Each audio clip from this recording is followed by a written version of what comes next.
Liftoff will start in T-minus 10 seconds.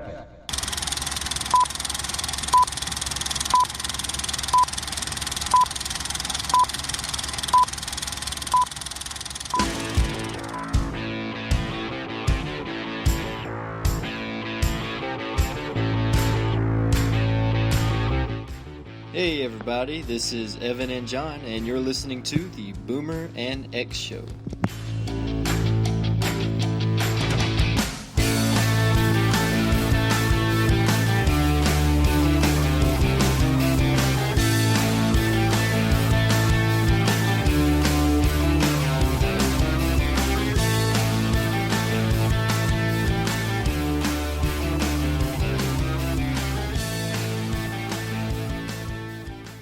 Dave, my good buddy, like I told you a few weeks ago, got a podcast here with a friend of mine, and one of our frequent topics of conversation is football. So when you and I were talking, it occurred to me that a great place to go and get some real football knowledge would be someone who's been in the trenches for quite a long time. So we're coming to you for a little expertise. All right, well, I hope I can help you out. Look, before we get into football, when we talked on Christmas Eve, I made a joke, and I asked if you had been staying away from the Sharks, and you said, yeah. I was joking, but when I got on the Internet today, I saw two shark stories from Southern California. Do you know where El Puerto Beach is? No, but I heard there was a shark attack near San Luis Obispo in Morro Bay. Yes. That was the other story I saw, that there was indeed a shark attack there, and then from December 21st, there was some video of a large great white jumping up out of the water within just a few feet of a surface, which leads me to the question, what kind of precautions do you take? Is there a certain time of year or day that's more likely to encounter sharks? What exactly do you do, if anything? Well, it's actually funny you ask that question because I actually do take precautions, and I obviously don't surf at night or early in the morning when sharks are likely to feed. Plus, being in Southern California where there are fewer shark attacks than Central and Northern California, I do not surf starting when football gets going because I was coaching football, and in addition to that, that is usually the time that the sharks start to migrate south and have their babies close to shore. So that's my cue to get out of the water. Well, but usually when Shark Week starts, that's my cue. It's time to get out of the water, and I better not go surfing for at least a few months to allow the sharks to do what they need to do. Well, that's good to know. Around here, the issue is alligators, and I'll just say I just kind of, as a general rule, stay away from them. But we did go. My friend here, and the other half of the Boomer and X Show, he and his wife and I went canoeing in May on a local waterway. We saw that day while we were out there canoeing probably 15 or 20 gators, and they were all certainly large enough to do damage had they decided to do so. So anyway, just be careful out there. And again, thanks for joining us here on the Boomer and X Show. I want to run over real quickly your resume. You played high school football in the Philadelphia area at Pennsbury High, and then you went on to college at Florida State. Graduated in, what year was it? I graduated in 1995 from Florida State. Degree in meteorology. Yeah, a degree in meteorology with a minor in math and physics. Okay, and that's how we came to know each other. You came to work in Houston as a meteorologist when I was there. Correct. In 1995, I got a job with Wilkins Weather Technologies, and that's where we met. You didn't hang around for a long time. You decided fairly quickly that the weather thing was kind of secondary to you, and you followed then your passion for teaching and coaching. It's kind of funny you say that because I've always wanted to be a teacher and a coach, and my mom wanted me to be a meteorologist, and so that's what I did, and I worked in weather for 2 years, and really and truly that wasn't my passion. So after 2 years of doing weather, I decided to go and follow my passion of being a teacher and coach, and so I got into teaching and coaching there in Houston, Texas. And in Houston, you coached at Cy-Fair High School and George Correct. School, both of those in the Houston metropolitan area. And those are both That was high level at the time, 5A coaching in Texas. Texas, one of the most football crazed states in the country. When you got into high school football in Texas, what about it surprised you the most in comparison to your experience with high school football in Pennsylvania?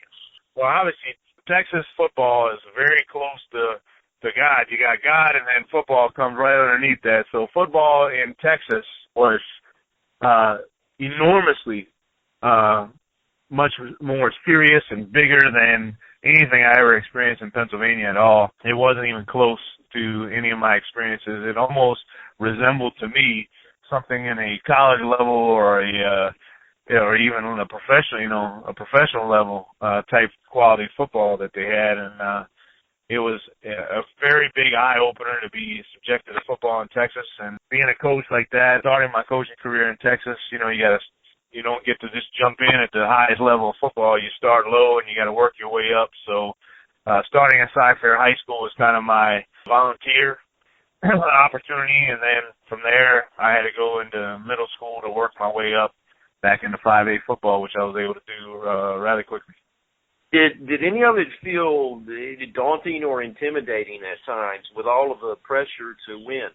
Actually, it was kind of daunting. I know I had seen and heard of some coaches that were let go for not winning, and not only did they lose, in Texas, your coaching job at that particular point in time was kind of tied to your teaching job, and so, if you were let go from the position in coaching, it usually meant you lost your teaching position also, and so you'd have to find a new coaching position. Heard of some, coaches in certain areas that had for sale signs, nailed into their front lawn when they hadn't won, and so it was definitely intimidating.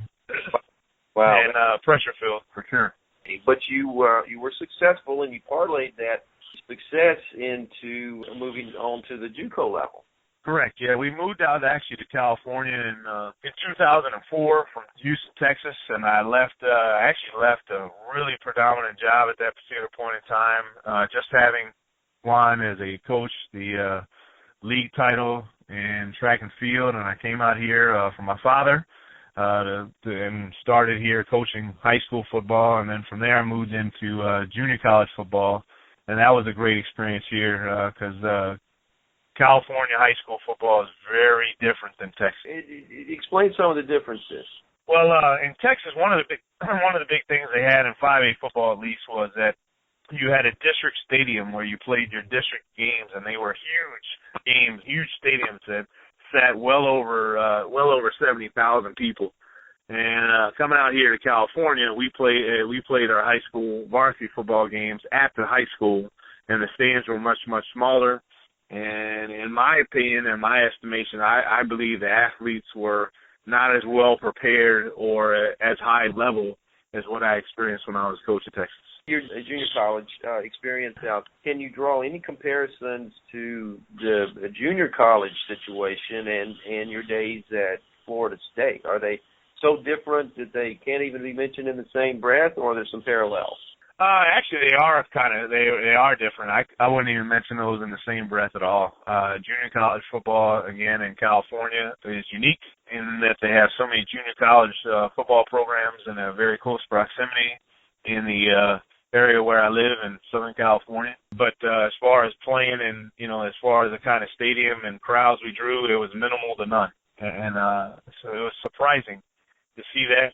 Being that it was college football, you didn't really see too many big crowds until you got into the bowl games, and so that was kind of disappointing. Now, certainly as you're a junior college coach, you are tasked with doing some recruiting. When you go to a high schooler, what's the primary goal of the majority of kids that go to JUCO? Is it one day to play major college ball, or are most of them just going for an education and for the JUCO playing experience? Okay, well, junior college is a little different than, obviously like a Division I college football program. You can't offer scholarships at all. You could offer work experience at best.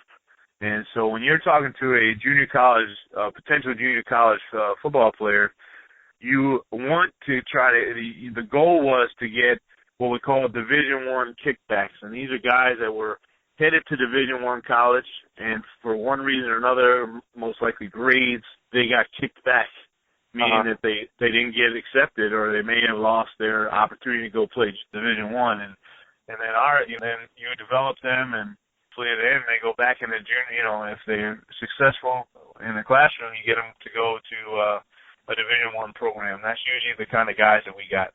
Okay, so most of the kids that you were working with still had their sights on Division I. Yeah.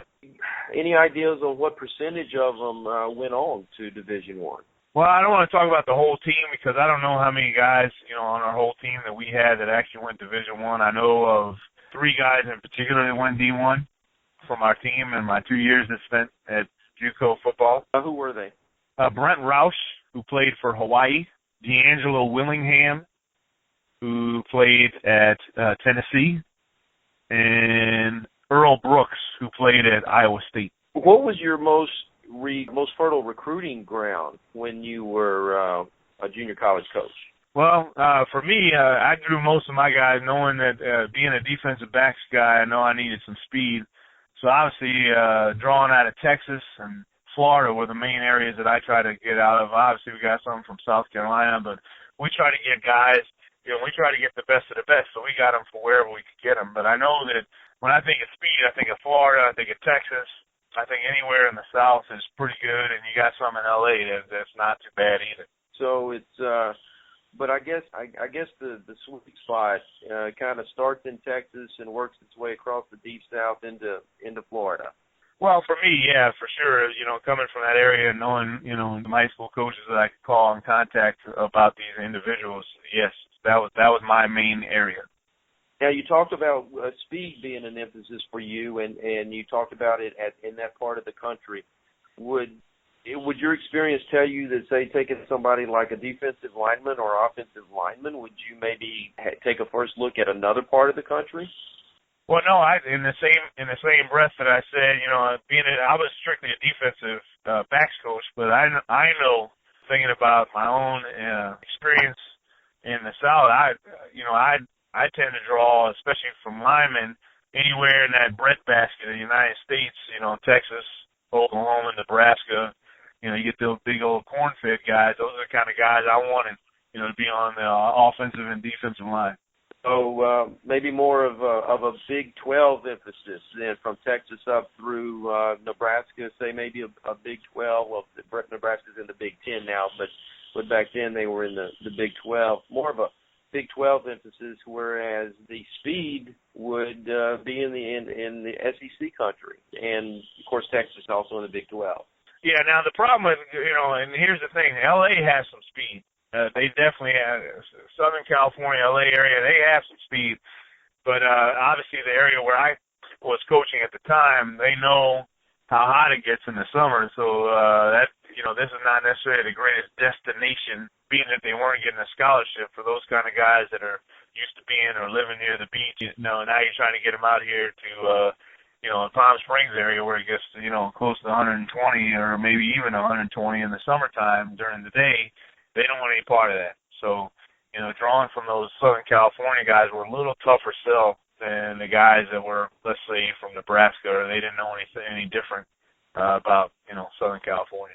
Well, and I came out to visit you a couple of July's ago, and I can attest to the fact that it reaches 900 degrees every day there. Yeah, it's pretty warm.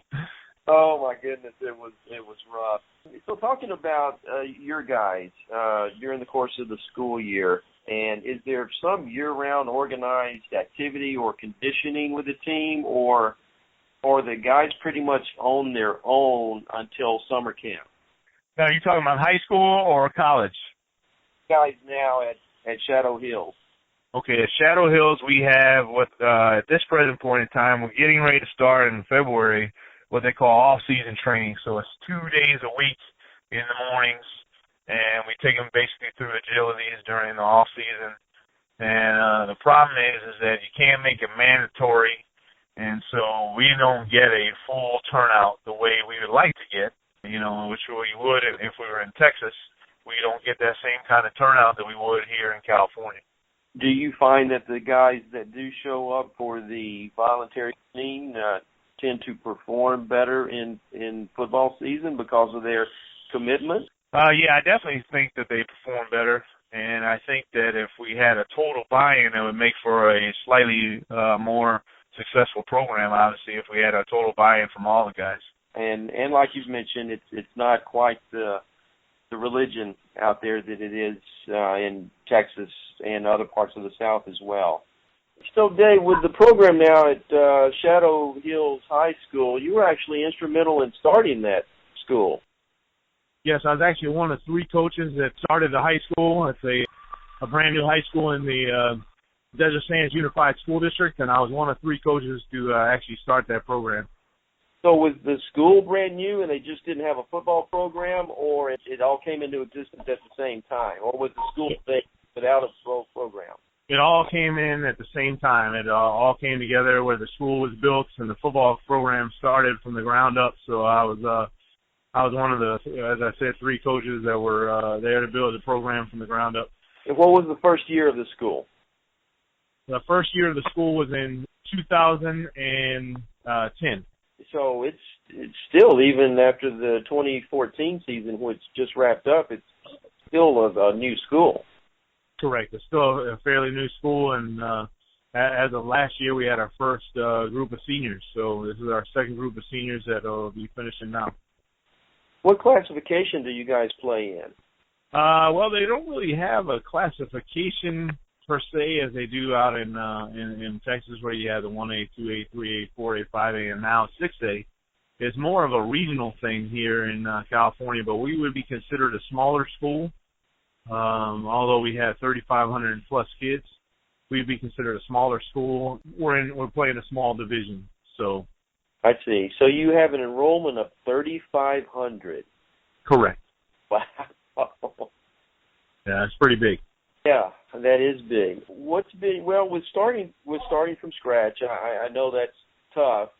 What's been your most successful season to date? The most successful season actually was this past year. We just finished. We made it to the second round of the playoffs, and unfortunately, we came into a team that was pretty good in passing. A West Coast offense with the run and shoot, and this team was very good at throwing the ball. And so they had racked up, easily 300 plus yards passing every game. So obviously, we had to come with our A game, and unfortunately, in the second round, this team, kind of took it to us. Well, still though, in your, I guess your 5th season as in existence to make it to the playoffs and to the second round, I'm sure there was excitement around the campus and around the program that you guys achieved to that level this year. Yeah, absolutely. Everybody was pretty excited, and the kids did a wonderful job, and they played their hearts out. Like I said, we just came up with a team that was a little better than we were, and we had to have our A game that game, and we did the best we could, and those kids did a fantastic job. Just came up a little short. Well, congratulations and good luck. How do you feel about the players you have coming back next year? Actually, next year should be pretty good.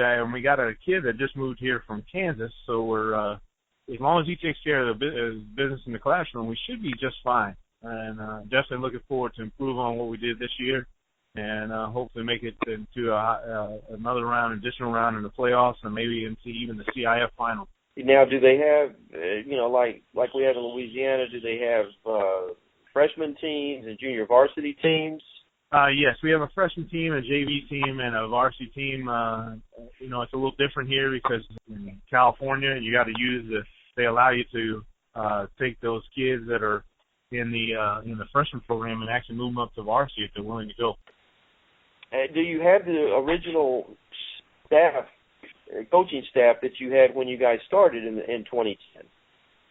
Actually, no. We have revamped our coaching staff almost 100% from the first day, when we originally started, except for the head coach. So the head coach is there, and I'm one of the other that is original, and then everybody else is gone.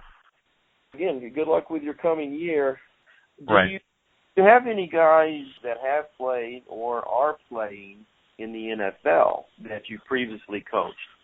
Well, actually, there's 2 guys that I coached. Now, one of them I only coached in track, so I didn't I didn't have an opportunity to coach him in football, but that's Russell Okung of the Seattle Seahawks, the offensive tackle, blindside tackle, if you will, for Russell Wilson of the Seahawks.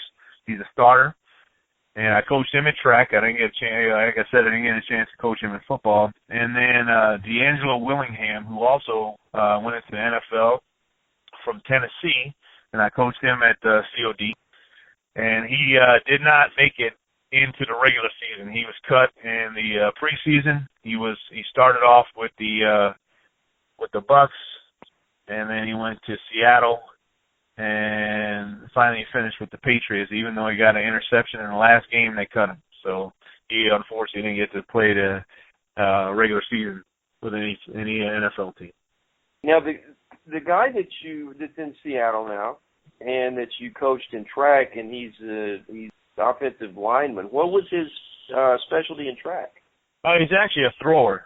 So he was discus and shot put thrower, and he was actually pretty good. And at the time that I got a chance to coach him in track, he was only a little freshman. So he's a little, pup, and even as a pup, he was pretty darn big. So, we called him Big Russ, and it's good to see him out there and being successful now. And the Seahawks certainly made a strong run late in the year, and I'd say that they may make it back. But as you were describing him and his position in track, I thought this had to be a shot put guy.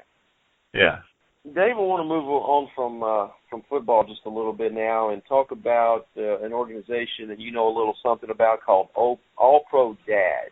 What's their what can you tell me about their organization? Yeah, actually, All Pro Dads is a division of Family First, and the guy that organizes All Pro Dads, his name is Mark Merrill, and basically it's to empower and hopefully give passion to being a father. And this is an organization that I joined actually after seeing that a friend of mine was part of it, and seeing Tony Dungy as part of this organization. I joined this organization, and again, it's basically to empower and to encourage men to take hold of their role as being a father. And there's plenty of NFL guys that are involved in this, and it's just an organization I feel very strongly about. And obviously being a father of two young girls is something that I'm very passionate about as well. Now, you said that Tony Dungy was someone that brought your attention to this, and a friend of yours. Who was that? The friend of mine is actually a guy by the name of Troy Vincent. Went to school, he's off into the NFL, and he's an executive player representative, and he's doing a fantastic job, and is very successful. He had a Bowl career, and speaking of Troy Vincent, and he also has been in the position of executive vice president of football operations since 2010. Like you just mentioned, you went to high school with him. Did you see anything in him back then that made you know that he would be successful, not only on the field, but off the field as well? Well, I got to tell you, we had two excellent athletes. There was Mike Jones and then Troy Vincent, and you could tell that they were just different. They handled themselves differently on the field. They handled themselves differently in the classroom, and both of them were extremely successful. Obviously, Troy being the more successful of the two, but Troy, was a three-sport athlete. He played basketball, he ran track, we ran track together, and he obviously played football, which was his main passion. But watching those two, and one pep rally, I remember Troy Vincent and Mike Jones having a dunk contest, and it was just extraordinary to watch those two just in their athletic talent and prowess. You pretty much dominate any sport they participated in. In addition to All Pro Dads, you're involved with Fellowship of Christian Athletes. Is that correct? That is correct, yes. I'm a big part of Fellowship of Christian Athletes, where the mission statement is for coaches, athletes, and all whom they influence, the challenge and knowing Jesus Christ. And it's a great organization. I get a chance every year in the summer to coach kids with other professional athletes and college athletes and coaches, to coach these athletes and help them be better young men and better football players. How long have you been involved with FCA? I've been involved with FCA since 1997 when I first started teaching and coaching. And I've been involved with athletes and coaches such as Chris Ricks, who played for Florida State University, Mark Rippon, who was a tremendous quarterback for the Washington Redskins, Wade Hopkins, who played for the Houston Oilers, just a number of athletes, and again, college athletes and coaches that help out all the time. So it's just a great experience to be with those guys. So you've had a chance to work personally with those guys. Yes, I did. And also and when I was in Texas, we did the Texas A&M staff. We had the staff from Baylor, and we had the staff from Texas, University of Texas, come in and teach and help those guys. So it's really kind of neat, to be able to be part of that. Do you now the FCA? That also, I remember that being around when I was in high school. So FCA's been around a long time. Is that correct? Yeah, FCA's been around for over, I want to say, 60 years, and I haven't been part of it that long. I wish I would have known about it when I was in high school. I wish I would have been a part of that when I was in high school, but obviously I missed out on the opportunity. Trying to help kids, take advantage of that opportunity now is kind of my goal. Right. And when did you first hear about it? It was in '97. It was when you actually first even knew of its existence. Yeah, I actually found out about it in 1997 when my life started to change. I had a young coach by the name of Brad Osborne who was coaching at Rice University that suggested, that I become part of FCA, and ever since then I've just been an integral part of it, and it's become a big part of my life and part of my mission as a coach. And how did you come to know Coach Osborne? I came to know Coach Osborne when I was at Bible study in Houston. Called Metro Bible Study, and when I gave my life to Jesus Christ in 1997 on November 11th, that's when I became good friends with Brad Osborne. He was my mentor, and he discipled me. Is he someone that you've been able to keep in touch with over the years? Actually, yes, I keep in touch with him. We just talked briefly today, and I talked to him yesterday, and I got a chance to see him when I went back to Texas during Thanksgiving break. Well, good. I'm glad you got a chance to meet up with him again after a period of time. Well, Dave, again, with your work with All Pro Dads and FCA, what we'll do is we'll put up links to both of those organizations on our site so people can find out more about both of them.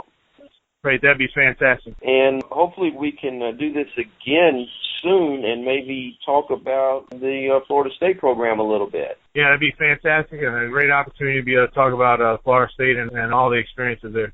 Well, good. Then we'll wrap this up here, and we will tentatively set for something else in the near future. Great, I look forward to it. Thank you. Thanks again, buddy, and again, Happy New Year to you, and we will talk to you soon. Talk to you soon. Well, that was my good buddy Dave Sterling. He lives out in Southern California. He is a former football player and a current football coach, and we certainly appreciate him spending some time with us in his between semester time in high school out there. Yeah, that's pretty awesome. Taking some time out of his busy fatherly schedule and his surfing schedule to give us some good inside information on college and high school football. That's going to do it for us today. We're going to put up a link to allprodad.com, and we certainly encourage you to go and take a look at that and maybe become a part of everything they're doing. They have a wide range of activities and support that they do for any father. You don't have to be involved with athletics at all to be a part of this. There are former football players and coaches involved with it, but it's for anybody that wants to. I guess just be a better dad, get involved better. I mean, exactly. Heck, anything Tony Dungy's a part of, I'm game. I love that guy. Yeah. So anyway, take a look at that. Thanks again for listening to us. Yeah. Thanks again, Dave, for coming on. That was really cool. If you want to get in touch with us, just go on our Facebook page at the Boomer&X-Show. If you have topic ideas, that's at theboomerandxshow at yahoo.com. And just thank you for joining us today, and have a good one. Happy New Year, everybody.